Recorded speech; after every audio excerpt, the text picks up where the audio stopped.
Okay, the ratio of the moment of inertia of the two rings are 2:1. MOI का ratio दिया है 2:1 and the ratio of their diameter का ratio दिया है 2:1, same ratio है. So the ratio of their masses का ratio बताइए. तो पहले मोमेंट ऑफ इनर्शिया समझे कर लेता हूँ. एक का I1 है, एक का I2 है. तो इसका मोमेंट ऑफ इनर्शिया क्या लिखा जाएगा बेटा? M1 R1 का स्क्वायर अपॉन में M2 R2 R1 क्या है बच्चे? उनकी रेडियस है. ठीक. अब मुझे क्या दिया है? ये रेशियो इन्होंने मुझे दे के रखा है 2:1 है मोमेंट ऑफ इनर्शिया का रेशियो. मास का रेशियो पूछा है तो मास के लिए R2 और R1 को उधर पूछाइए.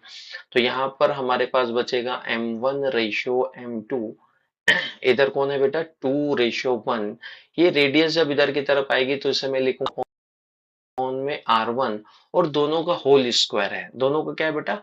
हो यहाँ पर दोनों का इस तरीके से मेरे पास होल स्क्वायर दिया हुआ है.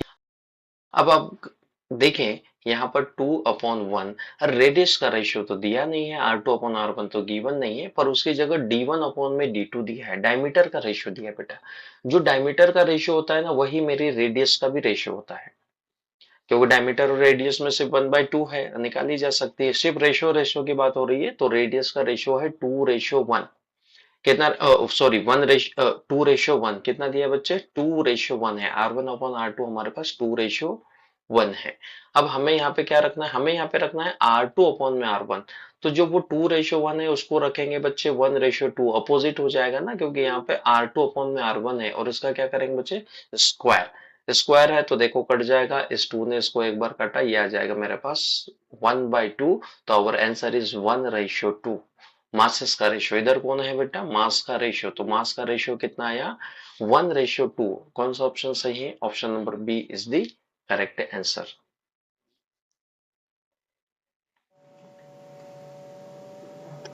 Okay, लॉन्ग पूछा गया है HCl atom the distance between the hydrogen and chlorine atom is 1.3 angstrom. If the atomic weight of the hydrogen and chlorine is 1 and 35 mu respectively, then the position of the center of mass will be approx. Centre of mass की position बताइए. आपके पास एक HCl atom है, इधर hydrogen, इधर मेरे पास chlorine and this bond length इनके बीच के है 1.3 एंगस्ट्रॉम. इसका मास दिया है बच्चे 1, इसका मास दिया है 35.5 AMU. तो सेंटर ऑफ मास निकालना है. हाइड्रोजन तरफ से सेंटर ऑफ मास की पोजीशन बताइए. क्लोरीन के काफी पास में आएगा. पहली बात तो क्यों आएगा? क्योंकि क्लोरीन 35 टाइम्स ज्यादा हेवियर है हाइड्रोजन से, तो सेंटर ऑफ मास इधर की तरफ आएगा, बीच में नहीं आएगा बच्चे, है ना. तो इसका हाफ आंसर लगाने की कोशिश ना करें. सेंटर ऑफ मास की पोजीशन निकालने के लिए इसका एक्स कोऑर्डिनेट निकालते हैं. अगर मैं हाइड्रोजन से देख रहा हूँ तो मास में अपोजिट कर देता हूँ.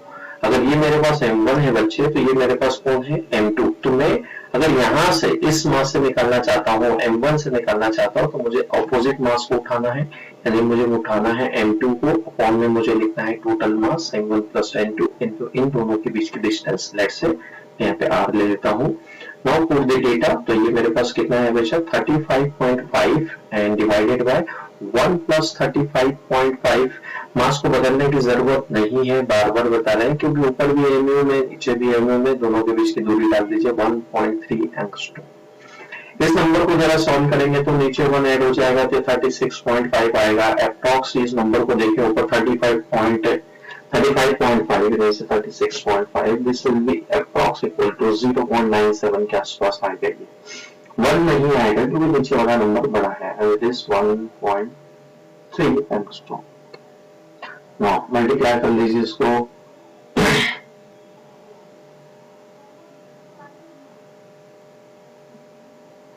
यहाँ पे और ये आएगा अप्रोक्स 6 एंड 2 एंड 1.26 एंगस्ट्रॉम. कितना आएगा बच्चा? 1.26 एंगस्ट्रॉम आएगा, which is option number B. Option B is the correct answer.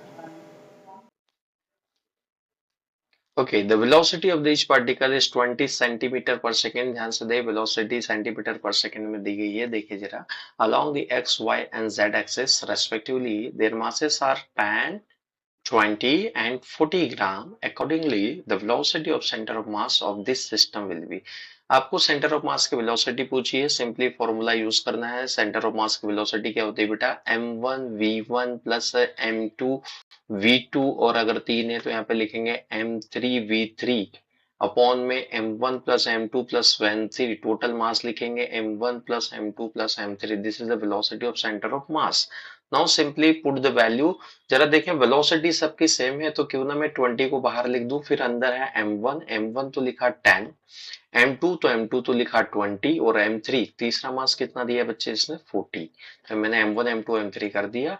नीचे टोटल मास कितना है, तो टोटल मास देखिए 10 है और 20 और 40, टोटल कितना हो गया बच्चे 70। अब यहाँ पर अब जरा देखें ये वेलोसिटी जो है ये आई कैप डायरेक्शन में है, ये जे कैप डायरेक्शन में है, और यहाँ पर हमारी वेलोसिटी किस में, के कैप डायरेक्शन में, क्योंकि हमारे सारे आंसर वेक्टर्स में है। और चूंकि हमें मास को ग्राम को केजी में इसलिए नहीं बदलना पड़ रहा क्योंकि वेलोसिटी ऑलरेडी सेंटीमीटर पर सेकेंड में दी हुई है, तो चेंज करने की जरूरत नहीं है।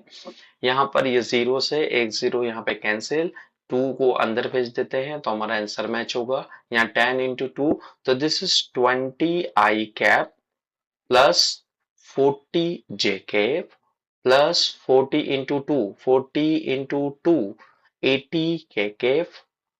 This is the velocity divided by 7, तो 7 को हम बाहर लिख देते हैं, इसको लिखा जाएगा 1/7। तो कौन सा आंसर मैच हो रहा है, आंसर इसके अकॉर्डिंग लिखा हुआ है। तो I think option number A में लिखा है 1/7, 20, 40 और 80। तो option A is the correct answer. बाकी आंसर इसके सही नहीं है, यहाँ पे 1/4 है, 1/7 आना चाहिए। Wrong, wrong. तो which option is correct, option A. Okay, तो इसमें क्या पूछा गया है बेटा, हमसे पूछा गया है यहाँ पर कि 3 साउंड वेव्स हैं, 3 साउंड वेव है हैविंग द सेम एम्पलीट्यूड, सबका एम्पलीट्यूड सेम है पर उनकी frequency n-1, n and n+1 respectively. After the interference they produce beats for the number of beats per second. Number of beats per second आपको बताना है कितनी होगी। तो पहले मैं तुमको बता दूं बच्चे बीट्स क्या होती है, तो बीट्स होती है मॉड्यूलस लिखे फ्रीक्वेंसी का डिफरेंस है ना, अपर फ्रीक्वेंसी या f2 माइनस f1 ले ले, उस फ्रीक्वेंसी के डिफरेंस को हम बोलते हैं बीट्स। तो बीट्स कितनी सुनाई देगी, यहाँ पर 3 फ्रीक्वेंसी है। एक मेरे पास है n-1, मैं इसे नाम दे देता हूँ f1। एक मेरे पास है f2 जिसको नाम दे देता हूँ n। एक मेरे पास है f3 जिसको मैं नाम यहाँ पर मैंने लिया है n+1। तो पहले निकाल लें f2 माइनस f1, यानी कि हर एक के लिए पहले चेक कर ले बीट्स क्या होगी। तो मैंने पहले लिखा f1 माइनस f2, देखो मैंने मॉड लगाया है मतलब नेगेटिव साइन को आप एज अ पॉजिटिव कंसीडर करेंगे। f1 माइनस f2 यानी कि आपको लिखना है n-1 f1 की वैल्यू माइनस f2 की वैल्यू कितनी है बेटा n। n ने n को मार दिया, यहाँ पर आया हमारे पास 1, मॉडुलस है इसलिए यहाँ पर 1। फिर लेंगे f2 माइनस f3, इन दोनों का डिफरेंस लीजिए। f2 की वैल्यू कितनी बच्चे, f2 की value n minus f n+1। यहाँ पर n से n फिर से गया, यहाँ पर बचा 1, यहाँ पर भी बीट्स हमारे माइनस f3 देखें। f1 की वैल्यू है n-1 और f3 की वैल्यू है माइनस ऑफ n-1। यहां से देखें n से n फिर कैंसिल होगा, लेकिन ये माइनस और माइनस इस बार 1, तो यहां पर आएगा यहाँ पर 1 मेरे पास है, यहाँ पे प्लस है, सॉरी ये प्लस है, तो ये -1 और ये -1 कितना हो गया -2, यानी कि यहाँ पर मॉडुलस लिया जाए -2, तो मॉडुलस होने के बाद क्या आएगा 2। तो मैक्सिमम नंबर जो हमें देगा वही हमें बीट सुनाई देगी। तो यहाँ पर इन दोनों का मैक्सिमम नंबर कितना है बेटा, यहाँ पर 2 है, यहाँ पर 1 है, यहाँ पर 1 है, तो 2 is the maximum. Which option is correct, option number B is the correct answer.